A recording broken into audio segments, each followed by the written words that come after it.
El tema 8 está dedicado a analizar el periodo que va de 1870 a 1914.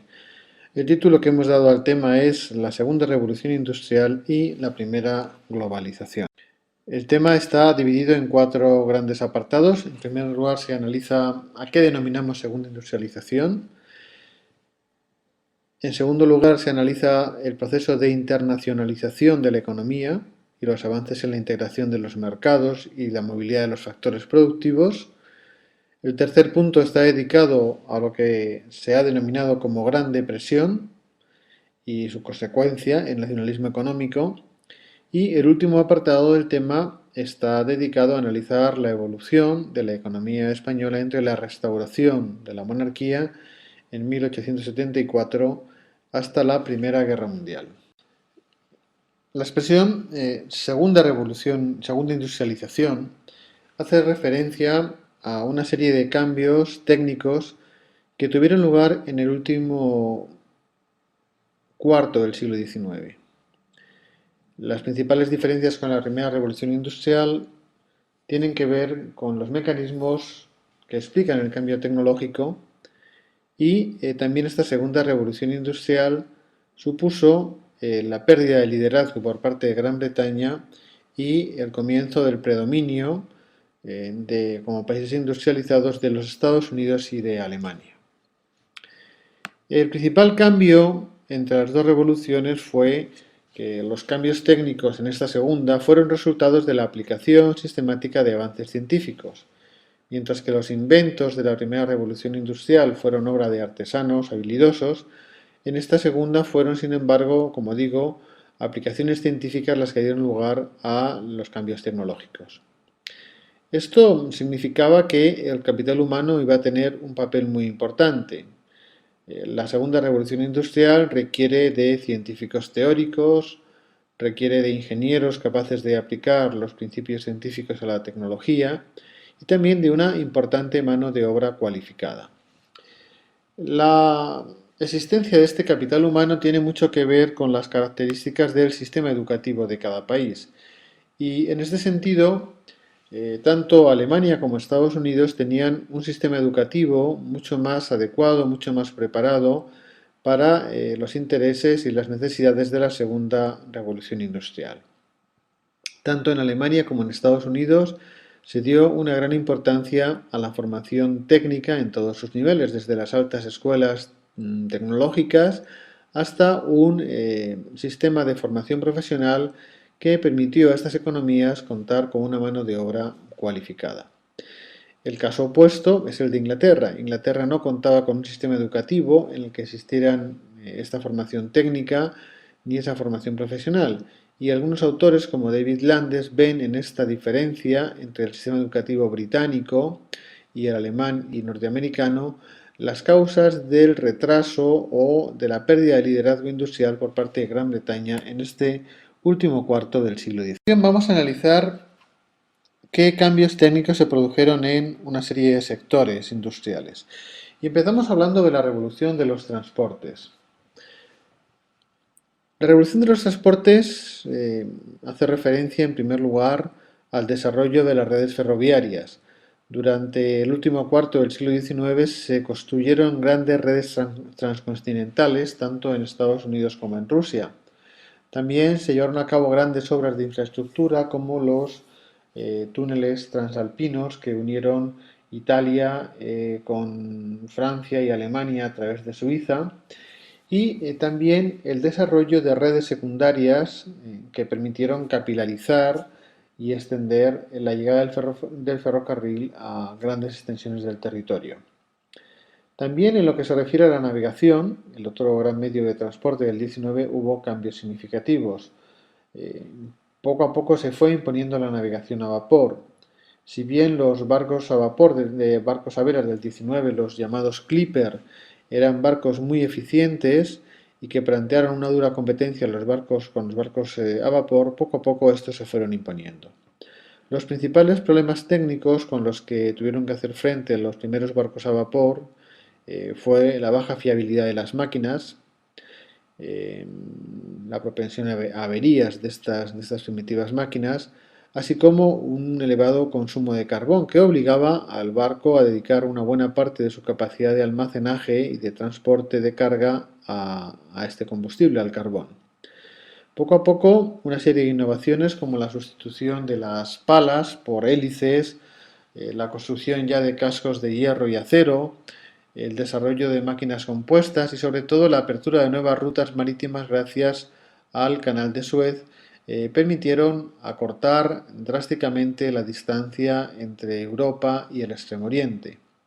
Lógicamente el Canal de Suez no podía ser atravesado por barcos a vela y sí por barcos a vapor.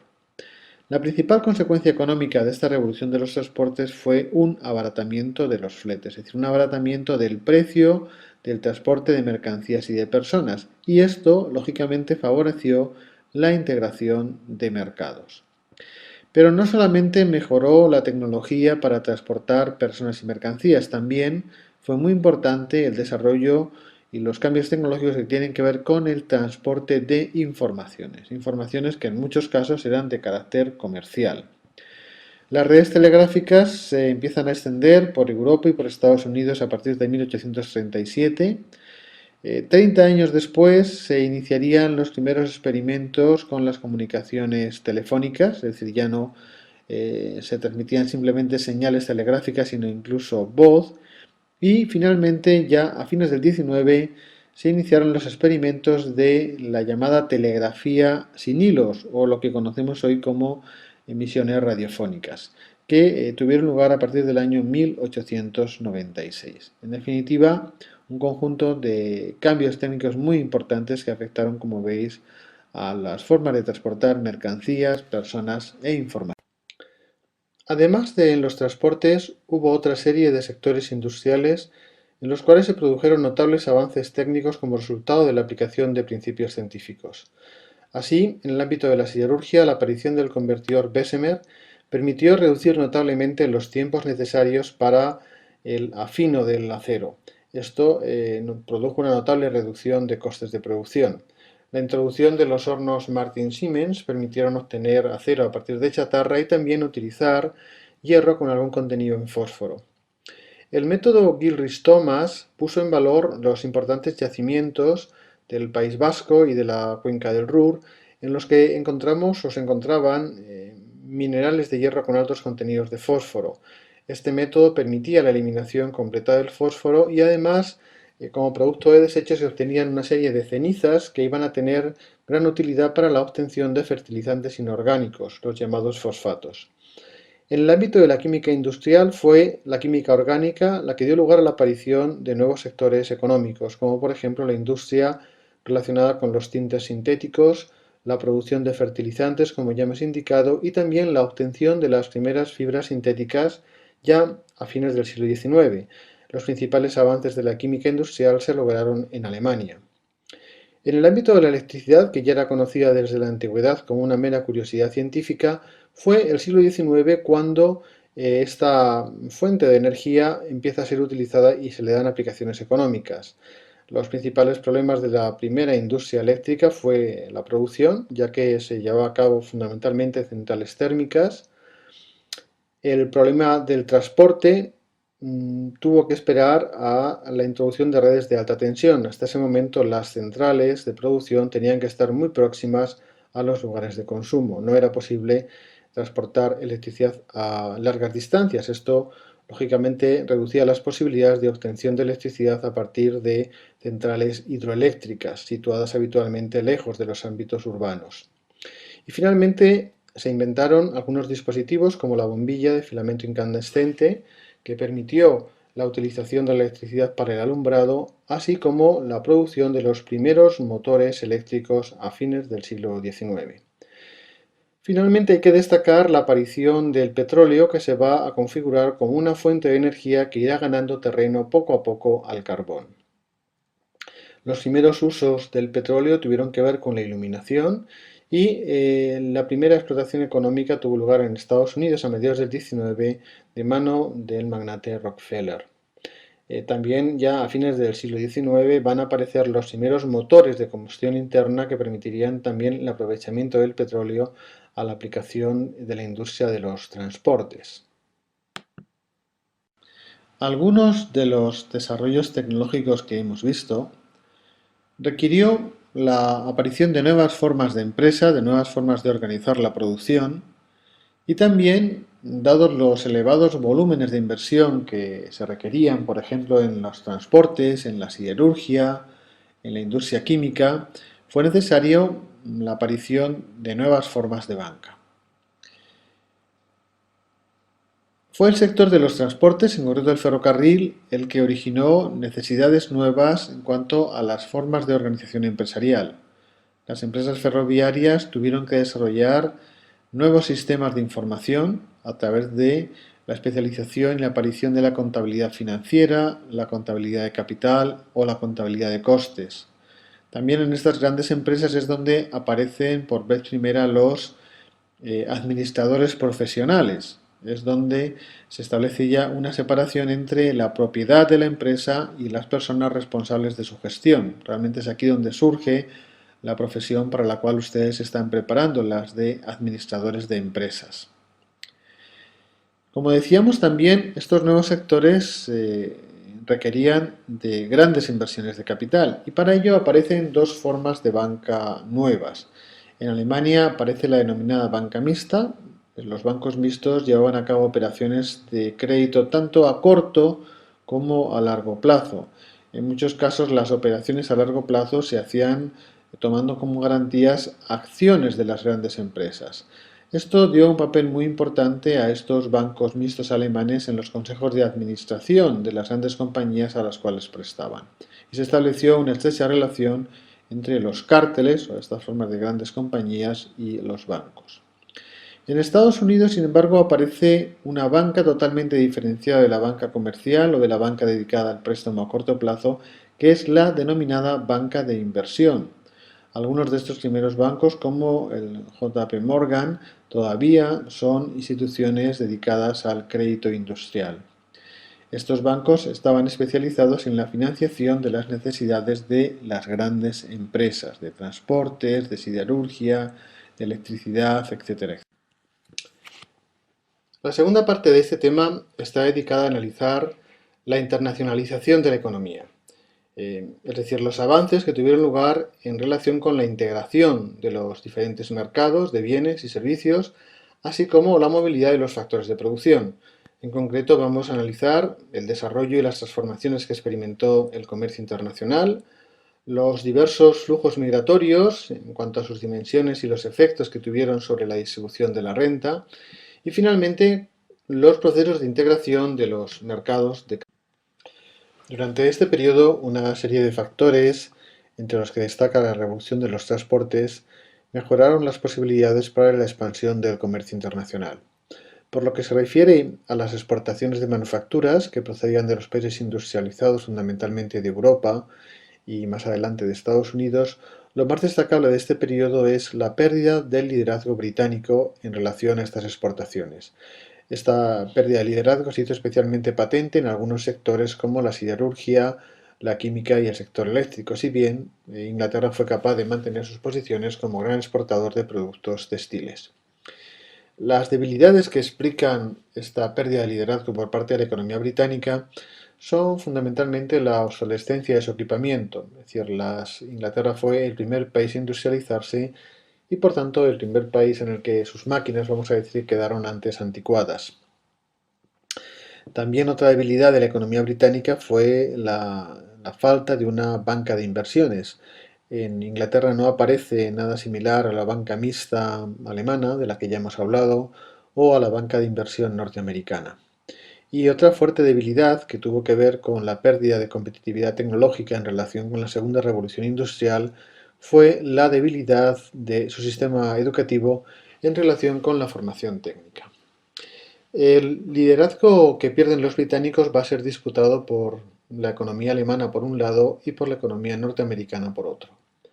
Las fortalezas de Alemania tenían que ver, en primer lugar, con su fuerte capacidad de desarrollo tecnológico, basada en un sistema formativo en el que se prestaba mucha atención a la formación técnica, así como a la formación profesional. También a la estructura que van a adquirir sus grandes grupos industriales, una estructura de cártel que va a estar muy directamente respaldada por una banca mixta. Estos grandes cárteles, que practicaban una política de contención de precios en los mercados interiores, pudieron llevar a cabo políticas de dumping en los mercados internacionales. Es decir, llegaban a vender incluso por debajo de los precios de coste, resguardados por los grandes beneficios que la situación de cuasi monopolio les daba en su mercado interior alemán. Estas políticas de dumping tenían como finalidad desalojar a los competidores en los mercados exteriores. Por lo que se refiere a Estados Unidos, su despegue industrial tiene mucho que ver con una política arancelaria de sustitución de importaciones, es decir, se ponían elevados aranceles a aquellos productos en los cuales se querían producir por parte de la industria nacional. De esta manera se creaba un entorno favorable a la expansión de estas industrias nacionales protegidas de la competencia externa. La principal supremacía tecnológica por parte de Estados Unidos y de su industria estuvo en el ámbito de las construcciones mecánicas. Aquí se desarrollaron sistemas de producción mediante el ensamblaje de piezas estandarizadas. Este sistema de producción, en el que se basaba, como digo, en producir piezas idénticas y ensambladas posteriormente, se va a desarrollar principalmente en el sector armamentístico. En definitiva, crecieron las exportaciones de productos industriales, pero como vemos, el panorama se diversifica con la aparición, por un lado, de Alemania y por otro lado, de los Estados Unidos. También creció de manera muy importante la exportación de productos primarios que llegaban desde los territorios llamados de ultramar, fundamentalmente hacia Europa y otros países industrializados.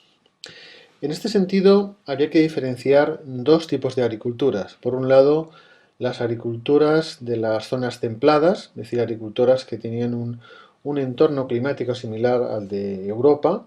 Hablamos, por ejemplo, de la agricultura canadiense, la norteamericana, la argentina, la australiana, etc. Estas agriculturas se vieron muy beneficiadas por el desarrollo de los sistemas de transporte, del ferrocarril, que permitía transportar los productos desde el interior hasta los puertos, y por la navegación a vapor. En estas zonas del planeta existían grandes extensiones, grandes propiedades por tanto, y fue posible llevar a cabo una importante mecanización de la producción agraria. Este tipo de agricultura es favorable a la utilización de máquinas. La utilización de máquinas al mismo tiempo tenía como consecuencia el incremento de la productividad del factor trabajo, lo que permitió pagar elevados salarios. Es decir, en estas agriculturas, en estos territorios, se produjo un importante incremento de las rentas per cápita como consecuencia de las exportaciones. Las exportaciones consistieron fundamentalmente en cereales y en lana.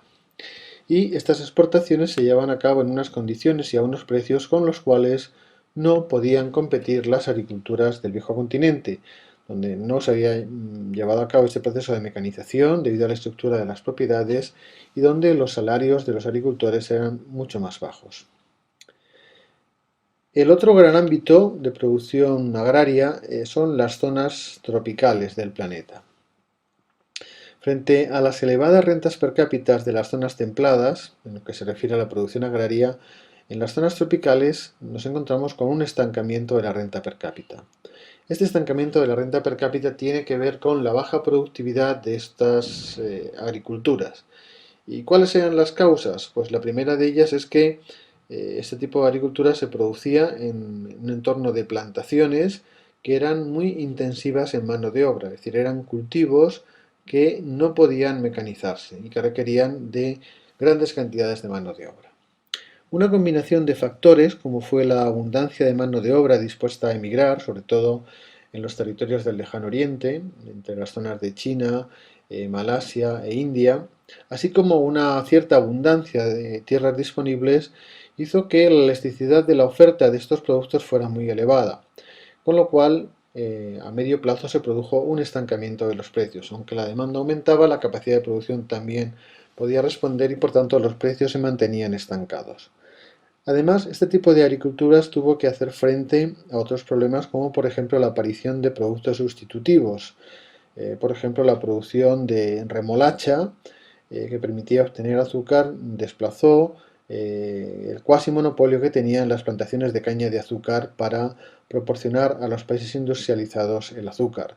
Algo parecido ocurrió con los tintes sintéticos, que también desplazaron o dejaron sin sentido algunas producciones de estas zonas.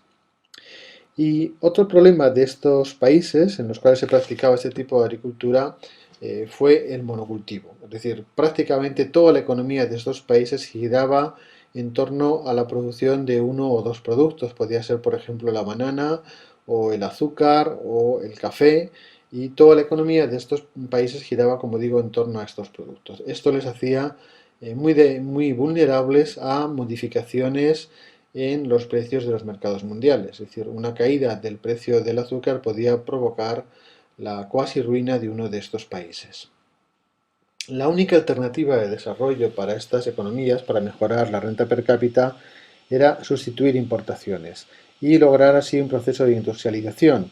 Los principales problemas que planteaba esto era la necesidad de desplazar recursos desde un sector agrario exportador hacia la industria incipiente, y realmente las condiciones para llevar a cabo esta sustitución de importaciones no se dieron hasta la Primera Guerra Mundial, en que las exportaciones de los países industrializados, sobre todo de Europa, se vieron alteradas debido al conflicto bélico.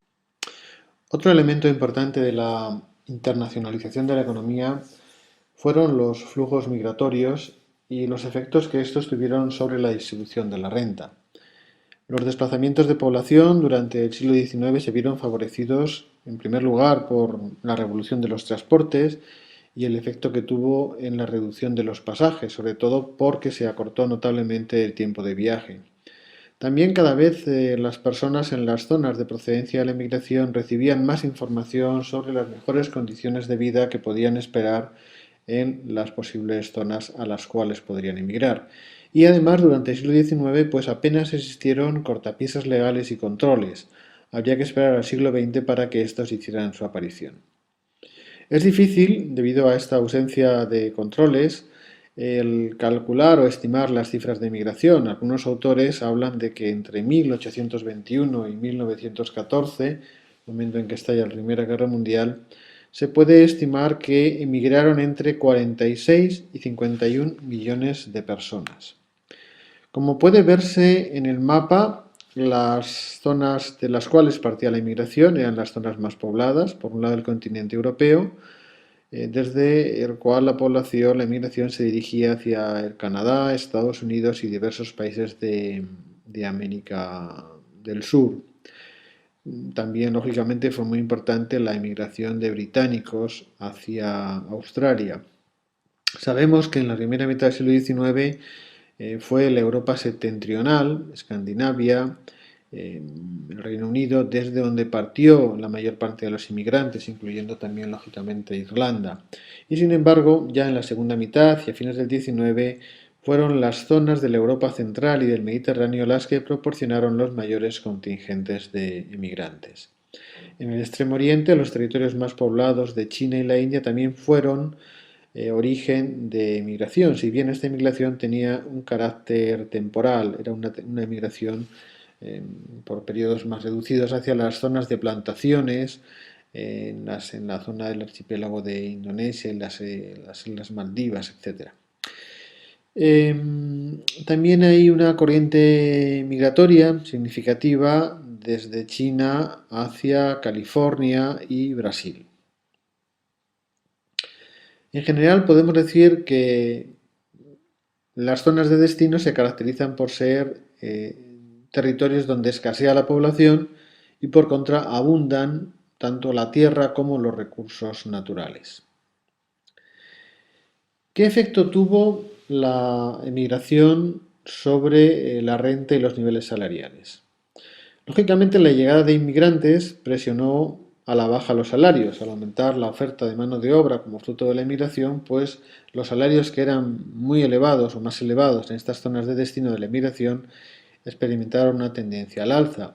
Y por contra, y lógicamente, al partir de territorios superpoblados e inmigración, también en estos territorios los salarios tendieron a elevarse. El efecto que tuvo en las zonas de destino, efecto negativo sobre los niveles salariales, acabó provocando reacciones por parte de los sindicatos que querían frenar esa caída de los salarios. y por ello desde principios del siglo XIX empiezan a aparecer ciertos controles o ciertas restricciones a la inmigración que se van a materializar en la reducción, por ejemplo, de subsidios o ayudas a la inmigración, en controles de alfabetización puestos en las fronteras para limitar el número de inmigrantes, el establecimiento de cupos y finalmente todo tipo de restricciones legales. Esto ya es lo que iba a ocurrir sobre todo después de la Primera Guerra Mundial. Hemos visto cómo aumentó la circulación de productos, hemos visto también cómo aumentó la circulación del factor trabajo y también hubo una mayor movilidad del capital. También el siglo XIX es un periodo en el cual hay una serie de factores que favorecen esta migración de capitales. Mejoraron notablemente los sistemas de intercambio de información comercial, gracias al desarrollo primero de las redes telegráficas y más adelante de la telefonía y de las comunicaciones o la radio sin hilos. También la existencia del patrón oro favorecía los intercambios y daba seguridades a los intercambios y movilidad de capital. La estabilidad política del periodo y la ausencia de grandes conflictos internacionales pues también creó un clima propicio a este movimiento de capitales. Y por último, había o hubo una ausencia casi total de limitaciones legales a la libre circulación de capitales. Lógicamente, la zona de procedencia de estos capitales posean los territorios o los países más industrializados. Inglaterra llevó a cabo grandes inversiones en América del Norte, en América del Sur y en Australia. También Estados Unidos, conforme se fue industrializando, fue un inversor neto en América del Sur. Y por lo que se refiere a otras potencias europeas, Alemania iba a centrar sus inversiones en el exterior fundamentalmente en Rusia y en la Europa central y oriental, y Francia las iba a distribuir entre Rusia y el Mediterráneo. Los países de Asia, con unos elevados niveles de población y muy bajos niveles salariales, recibieron menos inversiones.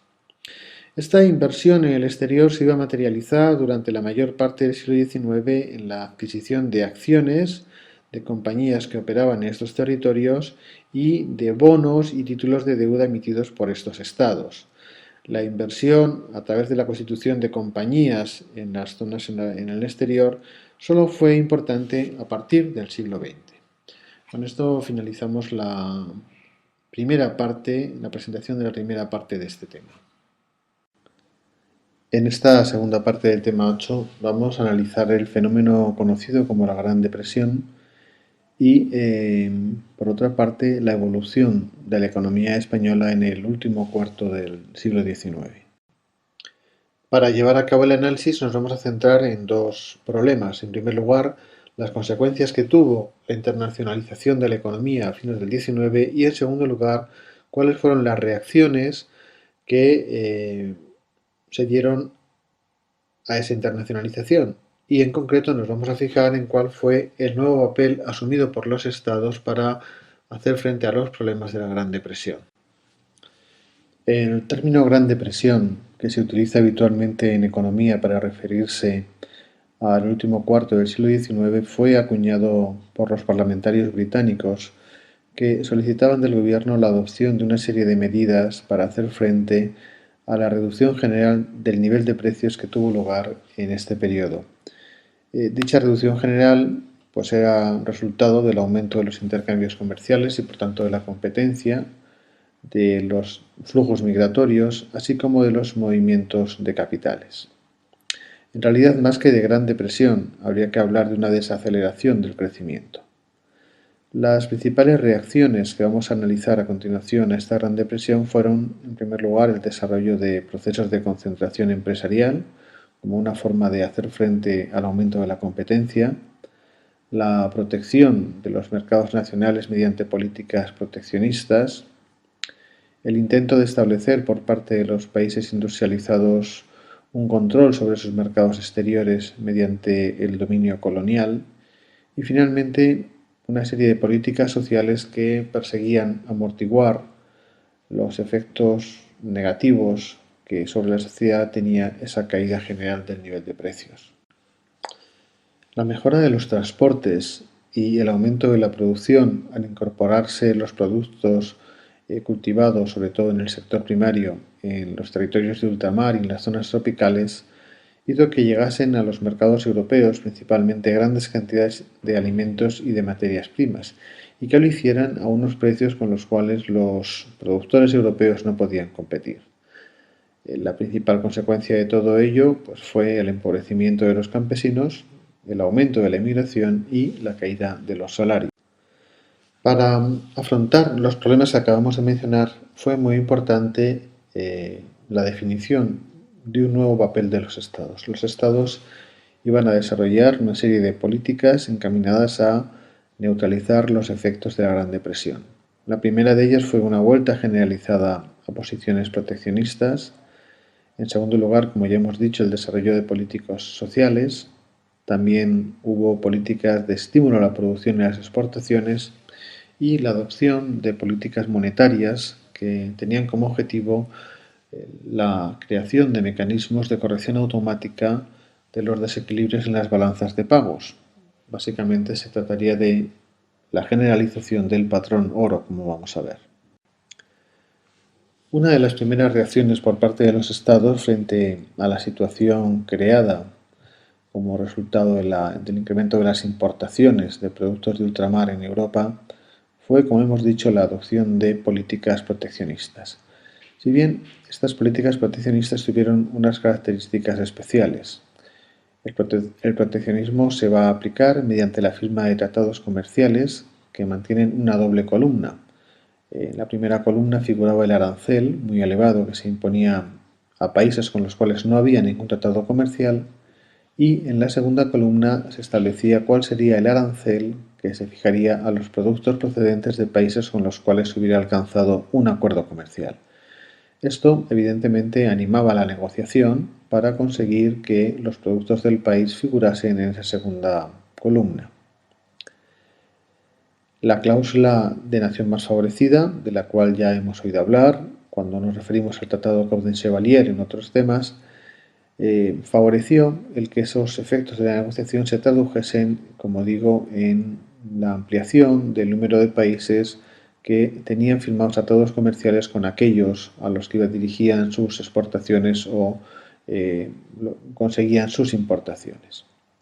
El país que inicia este movimiento fue Alemania, el año 1879, bajo la presión tanto de los grandes productores de trigo, que veían cómo no podían competir con el trigo que llegaban de otras partes del mundo, así como de los productores siderúrgicos. El movimiento se extiende por toda Europa y solo un reducido número de países, entre los que figuran Inglaterra, Irlanda, Dinamarca y Holanda, se vio libre de esta vuelta al proteccionismo. Frente a esta posición de los países industrializados, por lo que se refiere al comercio con sus enclaves coloniales, impusieron una serie de condiciones que conducían a un libre cambio forzado. Inglaterra consiguió, una vez que se produjo la independencia de las colonias españolas de América Latina, imponer en sus relaciones con aquellos países tratados comerciales por los cuales los productos británicos como máximo serían gravados con un 5%. Entre 1842 y 1858 los británicos suscribieron tratados similares en todo el Lejano Oriente: China, Japón, Tailandia, Corea, India e Indonesia. Hay otro aspecto del proteccionismo en este periodo que tenemos que considerar. En algunos otros países, la adopción de medidas proteccionistas tuvo que ver no con la defensa de la entrada en sus mercados de productos procedentes de ultramar, sino con políticas de protección a las industrias nacientes.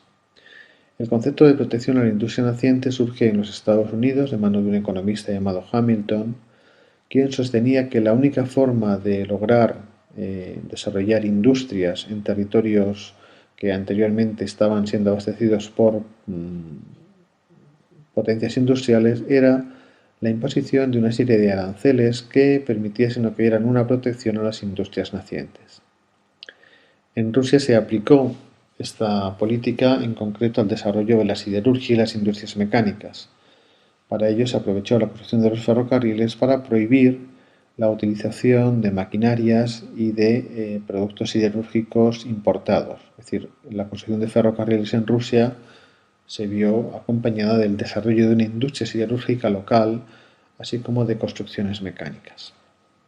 Japón es otro país que va a aplicar este tipo de políticas de protección a las industrias nacientes, si bien Japón estaba condicionado por el tratado comercial firmado con Inglaterra y con Estados Unidos, por el cual no podía elevar libremente sus aranceles. Por ello hubo de recurrir a otros procedimientos, como fue, por ejemplo, la creación directa por parte del Estado de industrias, el fomento de la educación técnica. Japón inició un amplio programa de envío de estudiantes japoneses al extranjero para formarse. Llevó a cabo una serie de reformas institucionales en la justicia, en el ejército, en el sistema político, en las universidades, imitando modelos organizativos tomados de Europa y de Estados Unidos. Y finalmente también Japón consiguió, mediante la exportación de materias primas, la adquisición de los recursos necesarios para la compra de maquinaria, tecnología, etc. En definitiva, proteccionismo sería la palabra que calificaría el comercio internacional en este último cuarto del siglo XIX, con las variantes que hemos apuntado. Entre las medidas adoptadas por los estados para hacer frente a los efectos de la Gran Depresión estuvo la adopción de un patrón monetario, el patrón oro, que tenía como efectos teóricos un efecto beneficioso sobre el reequilibrio de las balanzas de pagos. Las condiciones para el funcionamiento del patrón oro, cuando un país lo adoptaba, eran, en primer lugar, el establecimiento de una paridad fija de esa divisa frente al oro. En segundo lugar, el que los billetes del banco debían ser convertibles al oro. Esto quiere decir que cualquier portador de un billete bancario podía reclamar al Banco Central su contrapartida en oro. El Banco Central se obligaba a sí mismo a mantener un nivel de reservas de oro proporcional a los billetes emitidos y a mantenerlo en el tiempo, es decir, a llevar a cabo los ajustes necesarios en relación con el dinero en circulación para ajustarlo siempre a su equivalente en reservas. Y finalmente debía de autorizar la libre circulación del oro, es decir, exportaciones e importaciones en sus diferentes formas, ya fuera el oro en barras, lingotes o monedas. El patrón oro fue adoptado por Alemania en 1871 y esta decisión fue imitada por Gran Bretaña, Francia, los Estados Unidos y otro número importante de países. Algunos otros países optaron por mantenerse en un patrón bimetálico o en un patrón plata. Este segundo grupo de países vio cómo la cotización de sus divisas fue poco a poco depreciándose. Esto tuvo un efecto beneficioso sobre sus exportaciones, ya que se abarataban en relación a los países que tenían un patrón oro, pero tuvieron que aceptar el tener que afrontar pagos de intereses más elevados, tipos de intereses más altos, y también resultó más gravoso en la devolución de sus deudas externas, ya que éstas estaban fijadas en oro. Vamos a ver a continuación cómo funcionaba teóricamente el patrón oro como mecanismo de ajuste de la balanza de pagos. Cuando un país tenía un déficit de su balanza de pagos, la forma de saldarlo era evidentemente la salida de oro del país para compensar ese déficit. Esto tenía un efecto sobre las reservas del Banco Central, que tendían a reducirse. Para contrarrestar esta reducción, el Banco Central solía elevar los tipos de interés y esta elevación de los tipos de interés provocaba un descenso del nivel de actividad, que se traducía en una caída del empleo. El efecto que tenía sobre los precios es que los precios descendían al contraerse la oferta monetaria. Y ello tenía un efecto positivo sobre las exportaciones del país, que aumentaban, y sobre la reducción de las importaciones, que ahora resultaban más costosas. De esta manera se tendía al equilibrio, es decir, aumentaban las exportaciones y reducían las importaciones. Cuando se producía la situación contraria, esto es, cuando había un superávit, entraba oro en el país. Esto suponía un incremento de las reservas de oro del país que debería de traducirse en un aumento del dinero en circulación. Ese aumento del dinero en circulación provocaba una elevación del nivel de precios. Y esa elevación del nivel de precios producía una caída de las exportaciones, que resultaban menos competitivas, y un aumento de las importaciones, que ahora eran más competitivas dentro del país. También por esta vía, como vemos, se llega a una situación de equilibrio de la balanza de pagos. Pero ¿por qué no funcionaron estos ajustes automáticos? La razón fundamental es que los países que tenían un superávit no estaban dispuestos a asumir los costes que representaba el funcionamiento del patrón oro. No estaban dispuestos a aumentar el dinero en circulación conforme aumentaban las reservas del país, ya que esto suponía una subida de precios y una caída de las exportaciones y un aumento de las importaciones. En definitiva, el ajuste cayó siempre del lado de los que tenían déficit, que no tenían más remedio que llevar a cabo esa eh, reducción de los tipos de interés con el consiguiente estancamiento de su actividad económica. A los efectos negativos que sobre la actividad económica tenían las importaciones llegadas de otros países y las medidas correctoras del patrón oro, hay que sumar las ya deficientes condiciones de vida de la mayor parte de los trabajadores. Por este motivo, los estados también actuaron sobre esta situación para corregir los efectos de la Gran Depresión. De esta manera, en este periodo se van a poner en marcha una serie de políticas sociales. El país pionero fue Alemania, que desde el año 1871 implantó el seguro de accidentes. Algún tiempo después, en el año 83, el seguro de enfermedad y más adelante serían implantando otros sistemas de seguridad social como por ejemplo el seguro de jubilación. Estas medidas se fueron extendiendo paulatinamente al resto de países. También se quiso compensar la situación de los trabajadores mediante una legislación laboral que regulaba el trabajo infantil y limitaba la duración de la jornada laboral. Primero se limitó a 12 horas y más adelante a 8. También durante este periodo se fue extendiendo el sufragio universal, lo cual dio acceso a la influencia sobre las decisiones políticas a los sectores de la sociedad menos desfavorecidos. Lógicamente, estas medidas, estas políticas sociales provocaron un incremento del gasto público. Entre 1880 y 1913 se ha estimado que en Alemania e Italia pasó del 10 al 17% del Producto Interior Bruto y que en vísperas de la Primera Guerra Mundial en Inglaterra y el Japón el gasto público estaba en torno al 14%. Para tener un término de referencia debemos pensar que hoy en día la mayor parte de los países desarrollados el gasto del Estado supone alrededor de la mitad del 50% del Producto Interior Bruto. Para hacer frente a este incremento del gasto público, la mayor parte de los países incrementaron la fiscalidad directa, es decir, aquella que grava a cada ciudadano en función de sus rentas y patrimonios. De esta manera se implantó un impuesto sobre la renta, que en Inglaterra empezó a funcionar en el año 1863, en Alemania en 1891 y en los Estados Unidos en 1894, después de superar esta legislación un conflicto de anticonstitucionalidad. También se implantaron impuestos sobre el patrimonio y sobre las herencias, con el fin de conseguir los recursos necesarios para el mantenimiento de esas políticas de gasto social. Por eso se ha dicho que fue en este periodo del siglo XIX cuando se ponen los primeros pilares de lo que va a ser el estado del bienestar, que se desplegará, como ya veremos, especialmente a partir de la Segunda Guerra Mundial. Otra de las manifestaciones de la intervención de los estados para hacer frente a las consecuencias de la llamada Gran Depresión económica fue el desarrollo de grandes imperios coloniales, o mejor dicho, la expansión de lo que ya eran grandes imperios coloniales. El colonialismo está muy vinculado a la idea de nacionalismo. Durante el siglo XIX se va consolidando un concepto de nación basado en el idioma, en la cultura y en la raza, y que siempre va a acabar definiéndose por exclusión hacia los otros. Las grandes reivindicaciones del nacionalismo en este periodo fue, en primer lugar, las demandas de la protección para la industria nacional y para los sectores de la economía nacional mediante políticas proteccionistas, el recorte de los flujos inmigratorios que teóricamente quitaban trabajo a los nacionales y finalmente una carrera por hacerse con el control de amplios territorios coloniales.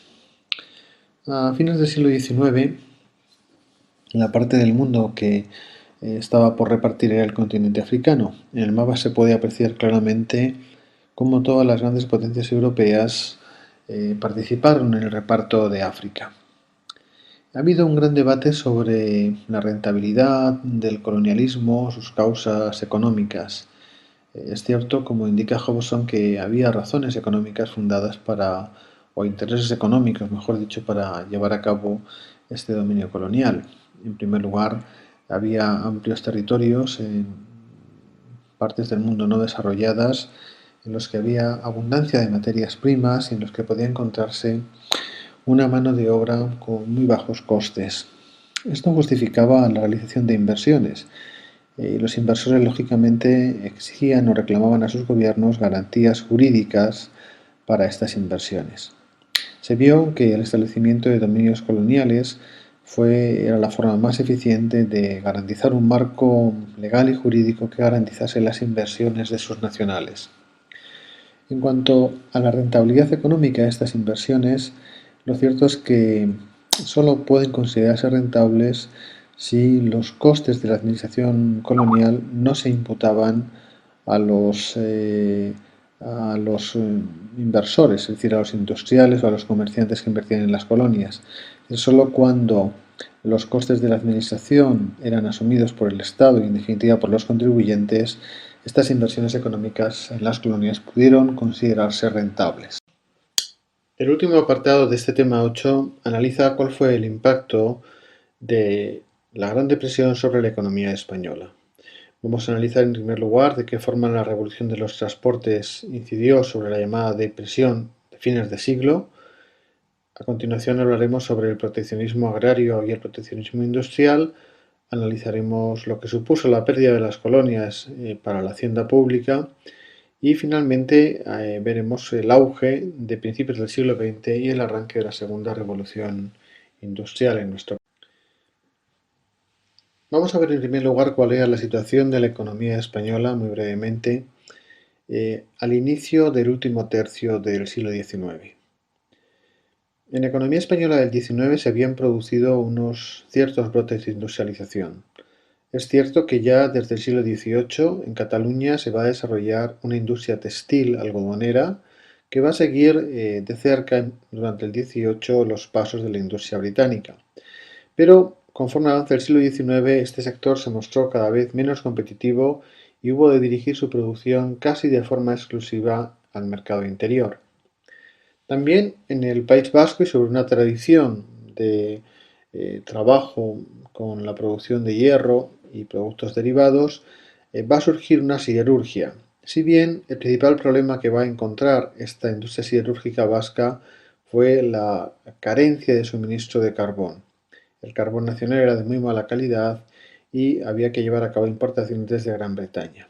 Además, la siderurgia española no pudo beneficiarse del incremento de la demanda de productos siderúrgicos que representó la construcción del ferrocarril a partir del año 1855, ya que la mayor parte de los materiales necesarios para su construcción fueron importados por las empresas constructoras, fundamentalmente de capital francés, que se hicieron cargo de la construcción de los ferrocarriles.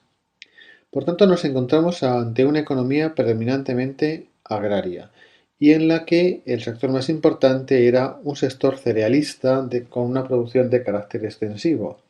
La producción de cereales había aumentado a lo largo del siglo XIX, pero no por una mejora de la productividad, sino como resultado del aumento de las superficies cultivadas debido a las desamortizaciones, es decir, a las ventas, primero de tierras de la Iglesia que fueron puestas en cultivo a partir del año 1836-37 y más adelante por la desamortización conocida como de Madoz en 1855. Pese a todo, a fines en este periodo y sobre todo en la década de los años 80, el sector vinícola era un sector en expansión. Esta expansión de las exportaciones de vino españolas era en consecuencia directa de la grave crisis que vivía la producción francesa de vino debido a la plaga de la filoxera que destruyó una buena parte de sus viñedos. Esta es la situación sobre la que va a incidir la Gran Depresión que afectó al conjunto de la economía europea.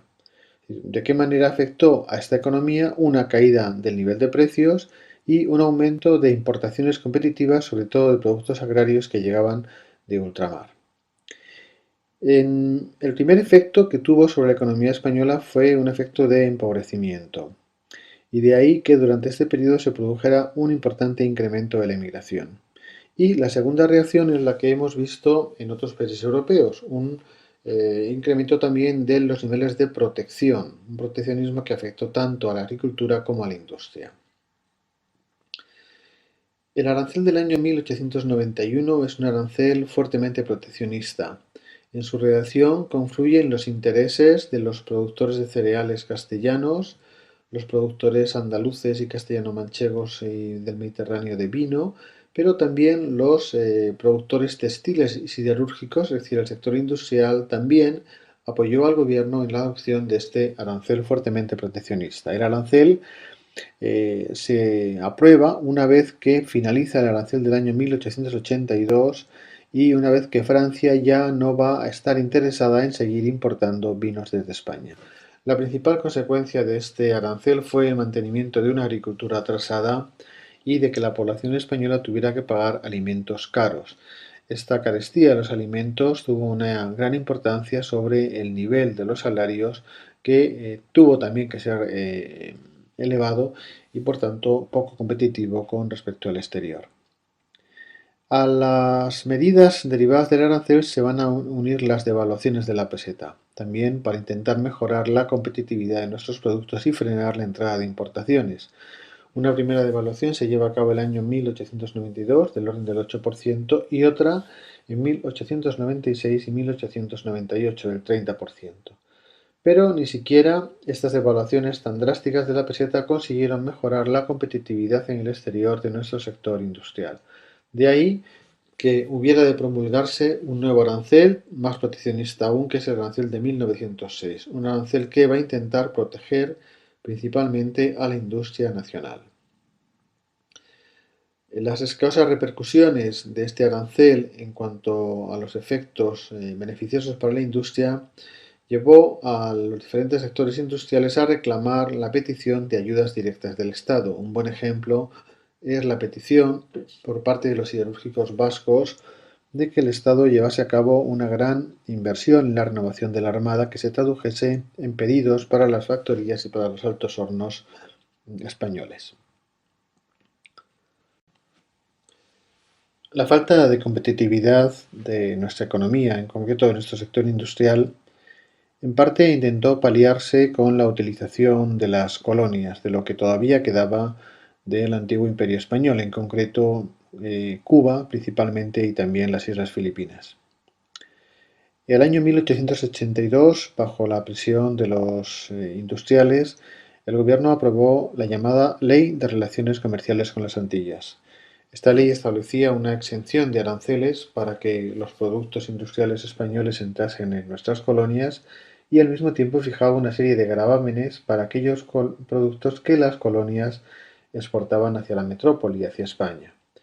Evidentemente, esta asimetría en el trato de las relaciones comerciales fue uno de los elementos que influyó en el caldo de cultivo del independentismo. Como sabemos, a fines del siglo XIX estallarían sendas guerras tanto en Cuba como en Filipinas con el fin de lograr la independencia de España. La financiación de la guerra hubo de hacerse en primer lugar mediante la emisión de deuda. Esto no fue suficiente, hubo de recurrirse a la inflación, es decir, a imprimir papel moneda, y la derrota final de España en estas dos guerras, que concluyó con la firma del Tratado de París, colocó en una grave situación a la Hacienda. Es cierto que los años de la guerra supusieron un cierto estímulo para la actividad económica, pero al finalizar el conflicto quedaba pendiente llevar a cabo una profunda revisión de la hacienda pública española. Hubo algunos procesos de reconversión de la deuda, pero lo más importante en cuanto a la reforma fue la obra llevada a cabo por el ministro de Hacienda, por el ministro de Fomento, Raimundo Fernández Villaverde. La reforma fiscal del año 1900 se basó en primer lugar en la introducción de nuevos impuestos directos, un impuesto que grababa, por ejemplo, los sueldos de los funcionarios, otros impuestos que gravaban los intereses que se percibían sobre la deuda pública. También se crearon impuestos que gravaban los beneficios de las empresas y también se introdujeron una serie de nuevos impuestos indirectos. El resultado fue, lógicamente, un aumento de la presión fiscal, pero también se logró el saneamiento de las finanzas públicas. Este saneamiento de las finanzas públicas iba a tener una gran importancia en crear condiciones para que la primera década del siglo XX, como vamos a ver, fuese un momento de recuperación de la actividad económica de nuestro país. Pese a la complicada situación que acabamos de describir para la economía española a fines del siglo XIX, la primera década del siglo XX puede ser considerada como un periodo de auge. La situación creada por las guerras coloniales, como ya hemos dicho, se tradujo en un auge de la demanda y también provocó tras la derrota una repatriación de capitales. Estos capitales que llegan desde las colonias, con los indianos que vuelven a la península, a España, se une a los efectos que tuvo la depreciación de la peseta. Ambos factores constituyen una serie de oportunidades de inversión que van a permitir la consolidación de grandes empresas, fundamentalmente de capital nacional. Estas empresas de capital nacional, estas grandes empresas, que muchas veces se forman a partir de concentraciones, van a fomentar también el desarrollo del mercado bursátil y van a crear las condiciones para que algunos de los sectores de la llamada Segunda Revolución Industrial se implanten en la economía española. En concreto, el más destacable de todos ellos fue el sector eléctrico. El sector eléctrico representaba para un país con escasos recursos carboníferos una gran oportunidad de desarrollo. Los dos grandes ámbitos en los cuales se va a aplicar la electricidad son básicamente el alumbrado, donde se plantea una importante competencia con las industrias gasistas, que hasta ese momento dominaban mediante la iluminación con gas el panorama del alumbrado urbano en nuestro país, y también el desarrollo del transporte urbano mediante la creación de compañías de tranvías, fundamentalmente de origen belga, que empiezan a tender redes por las principales ciudades españolas. El desarrollo del sector eléctrico estuvo muy vinculado a la creación de las grandes empresas eléctricas españolas que van a constituirse entre 1905 y 1911.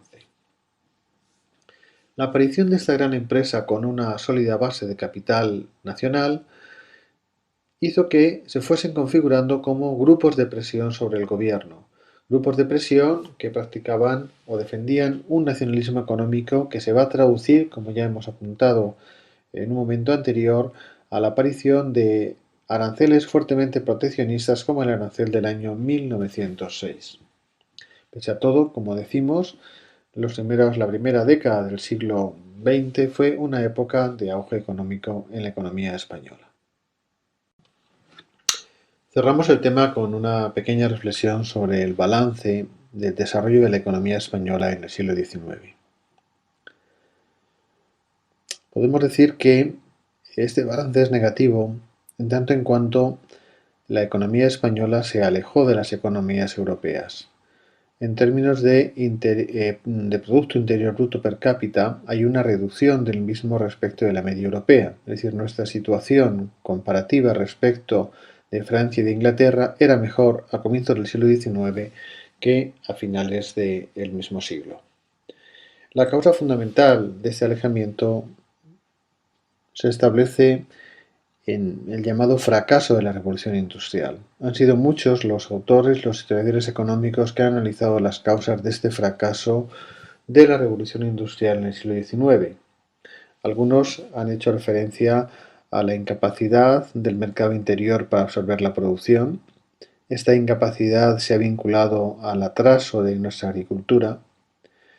También otros autores han puesto el acento en la incapacidad de nuestra industria para competir en mercados exteriores y lo han relacionado con un abuso de las políticas proteccionistas que nunca enfrentaron a las industrias nacionales a la competencia. También ha habido quienes han puesto el acento sobre la deficiente escolarización de la población española como un elemento que explica el fracaso de la revolución industrial. Esta deficiente escolarización está vinculada muy probablemente a la escasez de recursos con los que contó la hacienda pública española para impulsar políticas de desarrollo.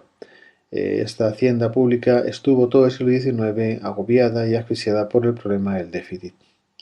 Finalmente, otros también han considerado que el que España no adoptase el patrón oro a fines del XIX es otro factor que contribuye a explicar la integración de la economía española en el conjunto de las economías europeas, si bien también hay autores que han subrayado que precisamente la no adopción del patrón oro permitió a los gobiernos españoles practicar algunas políticas expansivas y utilizar el mecanismo de la devaluación para captar inversiones extranjeras. En definitiva, las causas por las cuales la economía española se aleja de la economía europea durante el XIX o de las principales economías europeas en el XIX es todavía motivo de estudio y de debate entre los historiadores económicos.